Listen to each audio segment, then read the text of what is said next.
Let's talk about Mark Zuckerberg. This morning, the head of Meta announced that the platform was eliminating fact checking in favor of, quote, community notes, part of a lot of these online platforms shifting away from saying they're going to police information. Now, we're all going to have a million points of view about why he's doing this. But first, this is not Jesse Eisenberg. This is Mark Zuckerberg in a video released a few hours ago talking about the change in policy. Please roll the video. So over the next couple of months, we're going to phase in a more comprehensive community notes system. Second, we're going to simplify our content policies and get rid of a bunch of restrictions on topics like immigration and gender that are just out of touch with mainstream discourse. What started as a movement to be more inclusive has increasingly been used to shut down opinions and shut out people with different ideas, and it's gone too far. So I want to make sure that people can share their beliefs and experiences on our platforms. Third, we're changing how we enforce our policies to reduce the mistakes that account for the vast majority of censorship on our platforms. We used to have filters that scanned for any policy violation. Now, we're going to focus those filters on tackling illegal and high-severity violations. And for lower severity violations, we're going to rely on someone reporting an issue before we take action. Oh, so much to say about that. Now, there's a million things to say, not just about Meta, but about tech and about all these companies that are changing their DEI policies. I always go back to Michael Jordan when asked why he didn't endorse Democrats for president, said Republicans buy sneakers too. Republicans use the Meta platform too. But here's one thing that I think is undercovered. And if you're a reporter out there, feel free to write this story. It would take a fair amount of reporting. You've got some people from Silicon Valley at the table, right? Elon is at the table. Some of Elon's posse at the table. These folks, they got to be talking to their revenue people and maybe their counsel and saying, we got to get at the table. Like, stuff's going to happen. There may be regulation from the Vance wing of the party, but there also may be, explosion of access to things from the government, from the Pentagon, contracts, et cetera. We got to get at the table. And the table stakes for being at the table, you got to give $1 million to the inauguration. You might need to give some money to the Trump Library, but you also have to do something like this. So my view is this is happening for a million reasons, but this is the big one.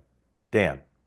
Yeah, absolutely. I mean, the Federal Trade Commission's been looking at Meta now for a little bit.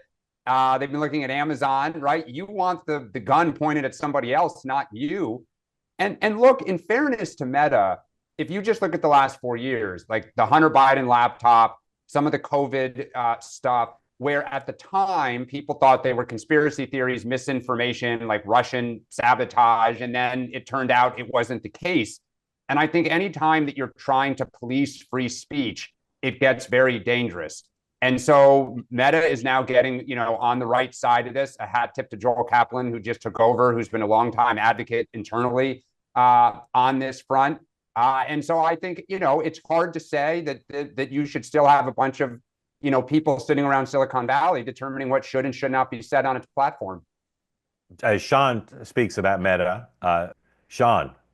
So first, I would just say, welcome to the party, Mark. I'm glad that this free speech, not Mark, Mark Zuckerberg. Mark Zuckerberg, yeah. Oh, okay, yeah. The same guy who did Zuckerbucks.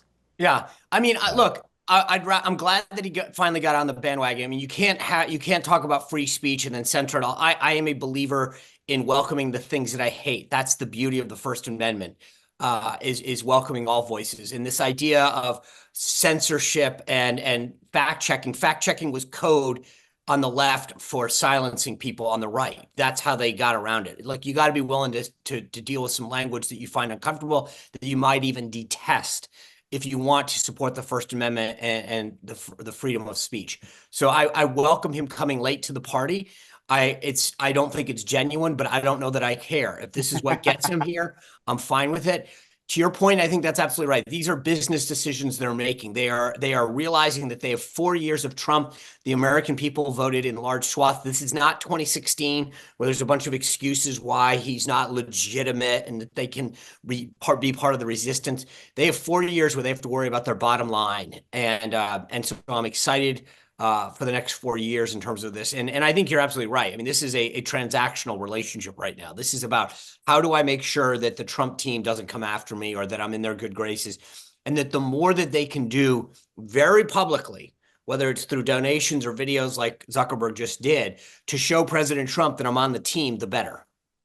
Yeah, and this is, I mean, don't forget when Barack Obama got elected and companies put a huge premium on what was an attempt to shift to clean energy. Apple left the US Chamber of Commerce over this issue. Like there were a bunch of companies scrambling to kind of go to the Obama altar, to the progressive altar on clean energy. It came apart pretty quickly, but it is common business, all politicians are members of all businesses are members of the incumbent party. So they rush to make amends.